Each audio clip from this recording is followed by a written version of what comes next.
Hello there and welcome to the very first episode of my solo podcast venture. My name is Vanessa Smith and I'm the designer behind Vanessa Smith Designs, but you can call me Ness and this is Knit with Ness. I have been wanting to start a podcast here on this channel for quite a while. If you've been subscribed for a while, you might recognize me or my voice, my hands, from my tutorial videos, but I wanted to share a different kind of video to be able to connect with you all, talk about our projects, talk about what we're working on. I can talk about patterns that I've got in progress or that I've just released. So I'm just really excited to connect with you all in that way. I've got several things to share with you today, and if there's ever anything that you would like me to share going forward, please feel free to let me know, but I will just get right into it. So first, I wanted to talk about what I am wearing. This is my latest pattern called the Bestie Vestie, and I released it probably mid-August. Yeah, mid-August. And let me slow down. Please be patient with me as I learn the ropes here too. But I have been knitting sweaters since 2007. This is my very first vest. In 2024, my very first vest. It's not going to be the last. I absolutely love it. It is so versatile. It can be worn over it can be worn over button downs, over t-shirts, dresses, by itself. It just looks so cute. My test knitters wore it in so many different ways, so many different styles in general, that it was just so inspiring to see. And I know I'm definitely going to be making more vests in the future. And I've got notes here. I'm going to just let you know. So if you see me looking down, I've got notes because I'm going to need them. But you might be wondering then, okay, if it took you that long to make a vest, what inspired you? And actually, it was just kind of by chance. I happened to tune into an Instagram Live hosted by Shannon and Laura Jean, Shannon Squire and Laura Jean of Knitted Wit. They were having a live where they were talking about a vest knit along that they were going to be starting here pretty soon. Well, at that time, that they're going to be starting pretty soon. And they were just excitedly chatting about different styles of vests, what they would wear it with, different silhouettes, textures, colors, and just hearing them talk about the possibilities for a vest, it just really inspired me. And I was just so excited while I was listening to them. I grabbed the nearest notepad and started frantically sketching some ideas. I was chatting to them too in the live saying, you've inspired me, I'm gonna be making a vest. And they're like, yeah, make a vest. So it just happened by chance. I don't normally tune into lives all that often, but when I did, they were just so inspiring. So it didn't take me very long. I think I ordered yarn pretty immediately after that live. And I actually based the pattern on another one that's going to be coming out next, a pullover with the same cable and lace pattern. But I just really liked seeing the same stitch patterns in a different silhouette. So the patterns look very different. This is a similar panel. But I was just able to use my spreadsheet with the same gauge, same numbers, or not same numbers, but same gauge, and just kind of had a good jumping off point. So again, let me slow down. I used 𝙒𝙗𝙦𝙦𝙦𝙦 in the pearl colorway and held together with Lamb & Kid Momo in their mohair silk lace. And then the 𝙒𝙦𝙦𝙦𝙦 is merino wool and baby alpaca. So this vest feels very much like a soft kitten. But because this pattern was loosely based on another pattern I had in progress, I had a very different name in mind. Did I say the name of this? This is the Bestie Vestie. And I had a very different name in mind the entire time I was designing the vest, knitting it, talking about it. And my husband started calling it the Bestie Vestie. He was just like, oh, you're working on your Bestie Vestie. And I thought it was so cute, and it just rolled off the tongue. It was easy to remember. It was very different from how I normally named my patterns.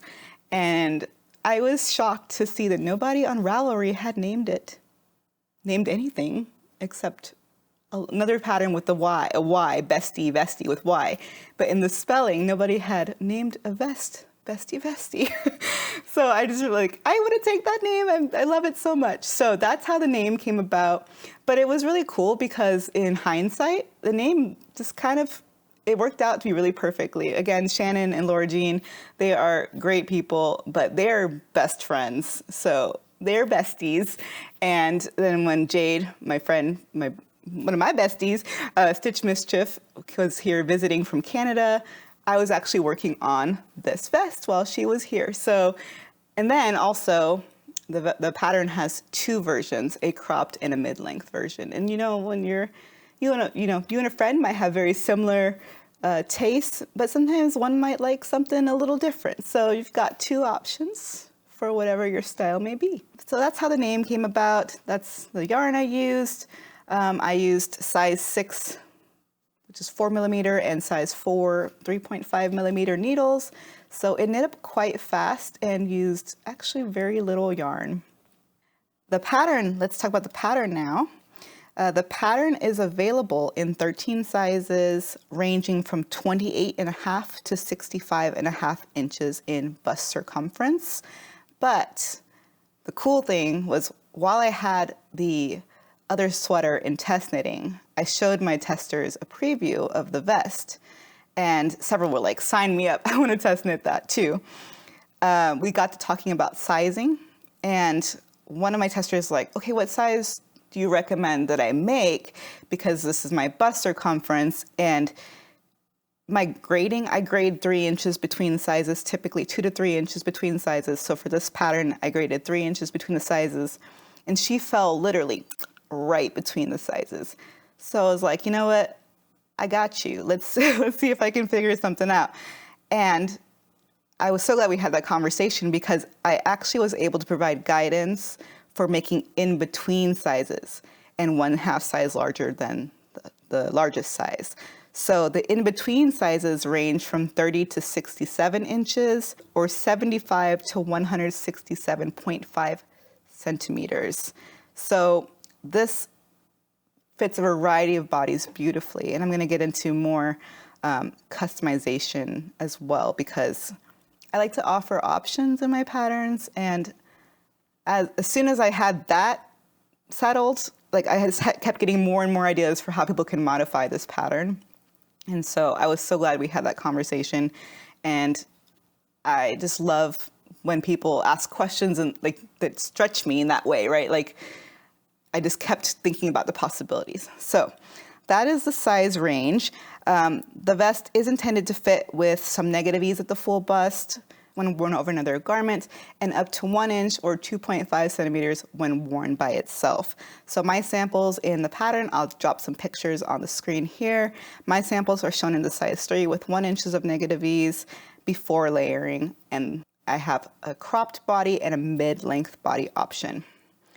So I also want to talk about some of the features of the pattern so you know what to expect, because some people might not be familiar with my style of designing. And why not take the opportunity to familiarize yourself with kind of what you might expect from my pattern. So the pattern is quite long. I am very big on details and not leaving you in the dark. I want to make sure that you have everything you need to be successful in knitting my patterns. So I provide links to videos throughout the pattern.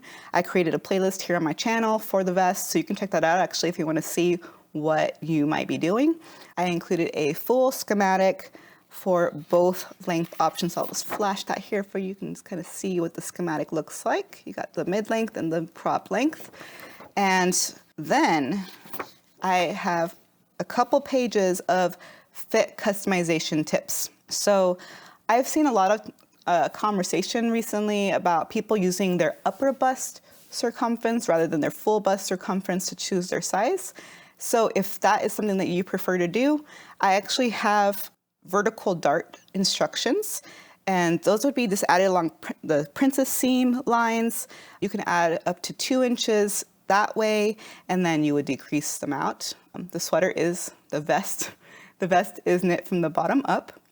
Don't run away screaming. There are several reasons why, but you could add, the 1 to 2 inches of extra width in the front only using those vertical darts, and then decrease that extra width out to get to the intended bust circumference for the yoke.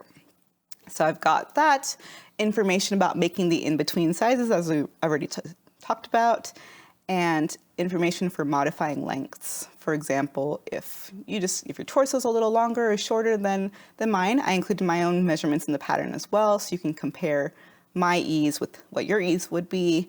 And then again, getting into how to modify lengths. If your row gauge is greater than 30 rows per 4 inches to 10 centimeters, or if your row gauge is smaller than 30 rows to 4 inches or 10 centimeters.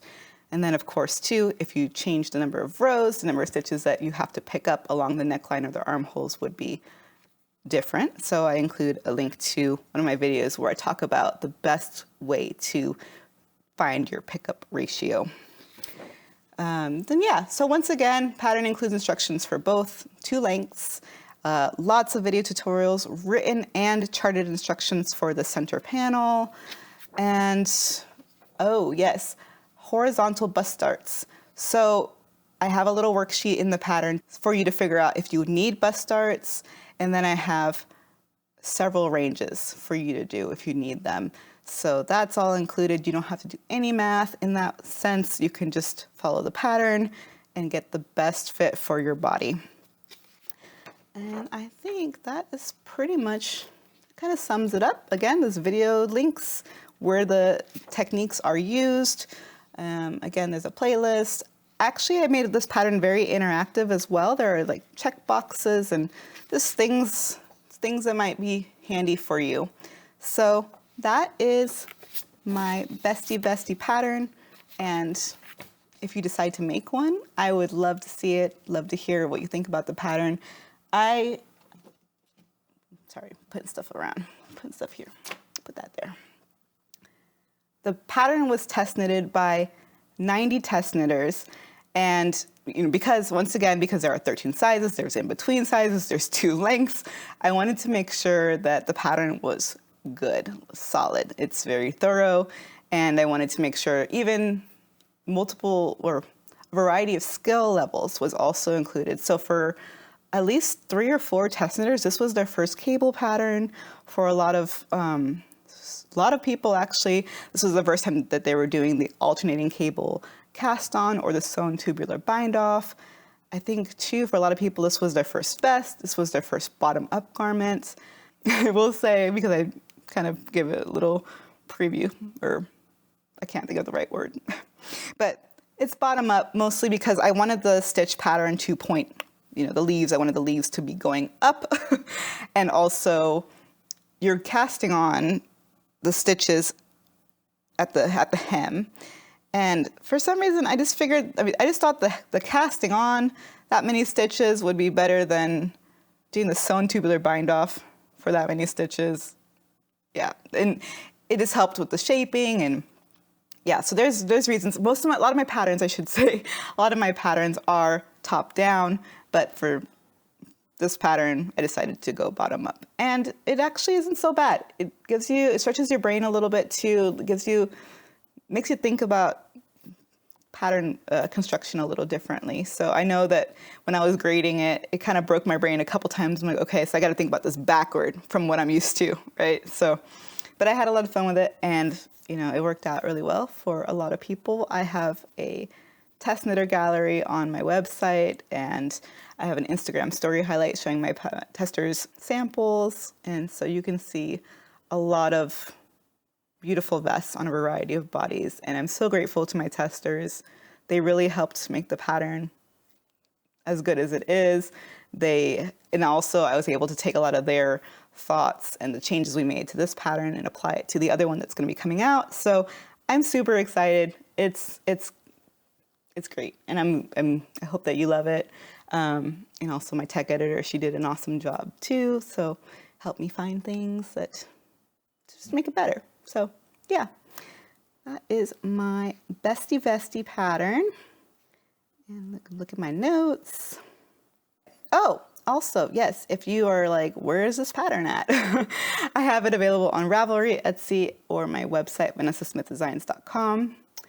And yeah, I'll drop some links in the description box below as well to the pattern, to the test knitter gallery, and also to my Instagram so you can see the story highlight. So, all right. Well, that was a lot about that pattern. I just talked a lot. So, oh, and also, if you ever want to test knit for me, the best way to find out about my testing opportunities is to follow me on Instagram or join my newsletter. I'll put the calls out there. I run my test knits on Discord, and I like to run large test knits. And it just feels like a big knit along, and everyone is fun. Everyone supports each other. It's just really awesome community that we've got going on over there. So I would love to have you join us, and if you like to test knit. All right, so now I want to talk about what I'm currently working on. Again, as I talked about several times, kind of alluded to several times, I've got another pattern coming out very soon. It's got the same center panel that's here on the vest, but it's a different, totally different armholes. It's got sleeves and it's longer. So yeah, if you are into pullovers and you are ready for sweater weather, keep an eye out for that as well. I'm also now currently working on several things. I have a project that I've been working on for a little while, and it's kind of a mess. It's kind of a hot mess. So I'm not gonna try to show you because there's ends and needles and markers all over the place, but I'm excited to show you that one because it's really pretty. It's a gorgeous color, but I am playing a little bit of a game of yarn chicken, and I've only got like 13 grams of yarn left, and I still have to do the neckline. I am doing an I-cord bind off on the edge. I'm gonna be trying to do that with a Cordsmith Mini. So I'll come back and let you know how that went, or make a little recording once I figure out how to do it and show you there. I'm also swatching and planning for more sweaters. This is my year of first. So this was my year of my first vest, but I'm also planning my very first colorwork sweater. So I swatched initially for this sweater about 3 years ago, and I don't know what happened. I don't know what happened, but I put all the swatches away in a project bag, and then I moved on with other things.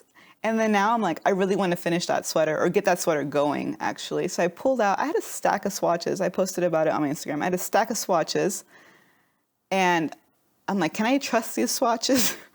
I re-swatched this weekend, actually, because I'm like, I just need to make sure. Like, so a lot of people said, go ahead and just jump right in, and I really wanted to, but at the same time, I'm like, I just want to make sure, because, you know, I'm writing a pattern, so I need to make sure that my gauge is good for you all, and, you know, not mislead anybody with sizing or gauge.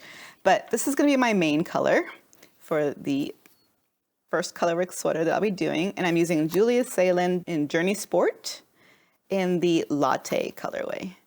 And this is a really pretty, I can't even explain it. It's just like the perfect beige. And then I'm going to be holding it or using Spin Cycle dyed in the wool in Nostalgia. And I just love this color.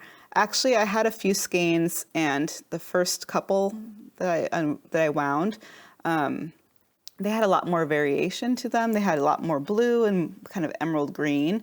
So I have these that are a little bit less variegated. I love the variegated ones, so I might have to look for some more skeins that have a little bit more color, because I want to see that shift in that, you know, in the gradient that they've got. So I'm excited about that sweater. I have made so many swatches. They're all downstairs, or else I would show you how many swatches I've got. But I'm so excited for that. So that I hope to show you that next time I do this.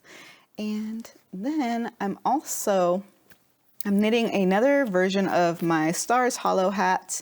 So that is a beaded hat that I did in collaboration with another dyer. But I decided I want to make it in black. And I saw this color at my local yarn store, Indigo Pearls. This is Jorstad Creek, and their Marrowstone color, or Marrowstone base, in the very black color.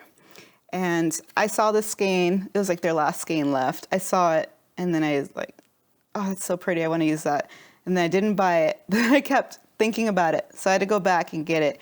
And now I'm just using it for a Stars Hollow hat. These are beads and I just love knitting with beads. It's so fun. And so I'm really excited about this hat because the first one I made was pretty variegated, so you really couldn't see the beads very well. But this one, the beads are popping. They're popping. So I'm really excited about finishing up this hat. And what else do I have?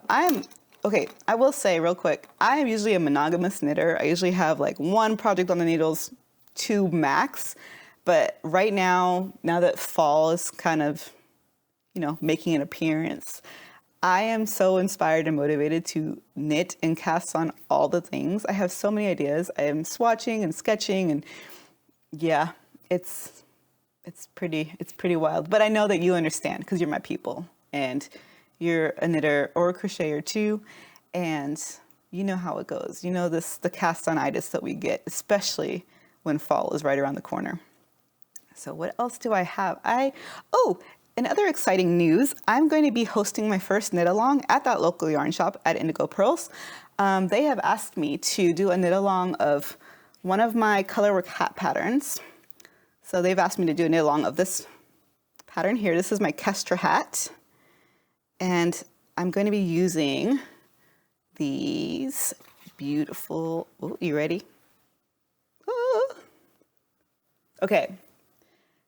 If you are new here, you'll quickly learn that purple, purple is my favorite color. I mean, look, it is. Let's just do this. Okay, so this is my project bag with my purple project in it. So there's purple right there. And then, yeah. So you'll learn quickly that berry and purple, they're my favorite colors. So this was not surprising when I went to the yarn shop and I was just like, I need that. That has to come home with me. That has to be my main color. So that's gonna be my gray.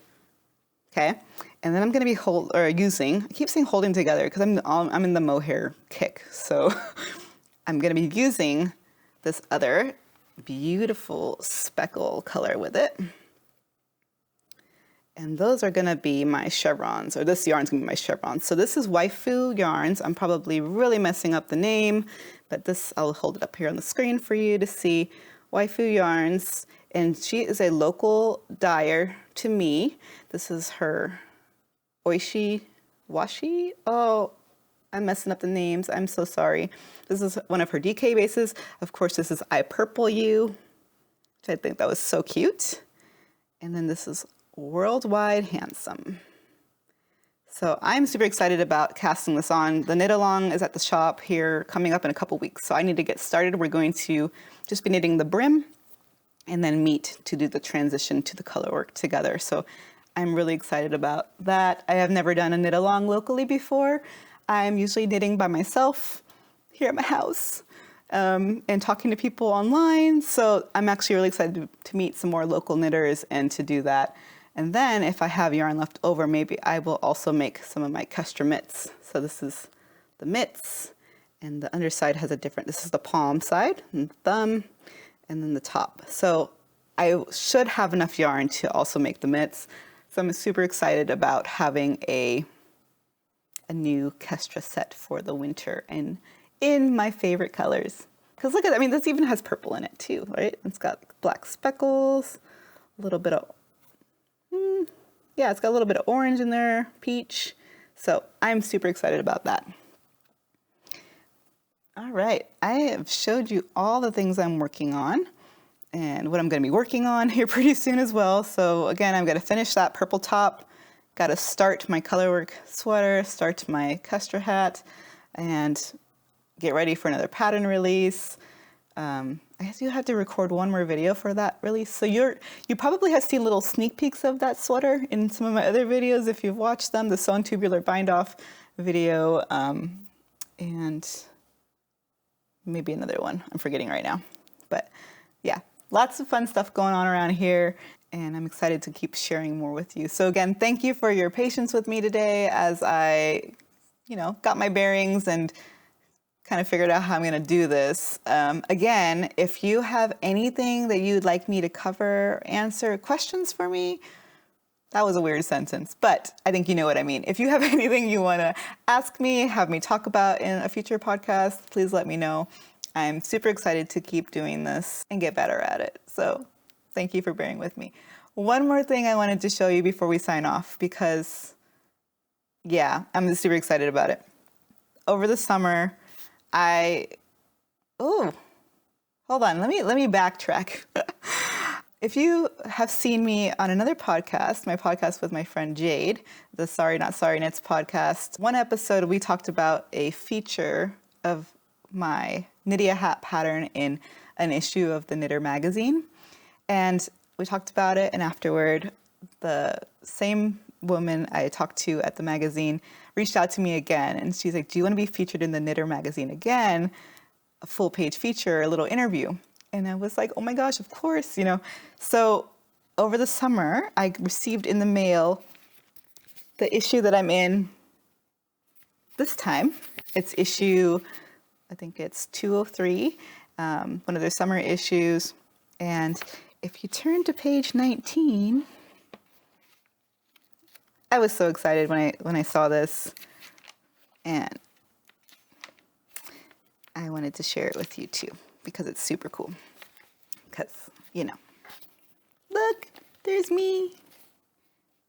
And it's a whole interview with me and showing 3 of my patterns. And they asked me to, you know, talk about my design style and where I find design inspiration and which of my patterns for my portfolio I'm most proud of. So this was super cool to be featured again.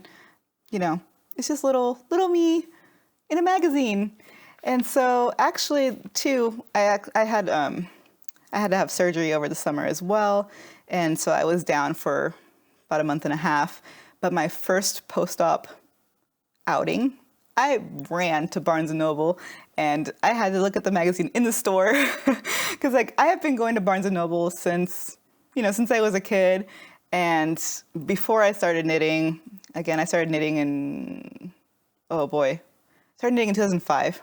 So, you know, I was going there before I started knitting, but then to, you know, go from that to being in a magazine that's sold in Barnes & Noble, it was just super cool.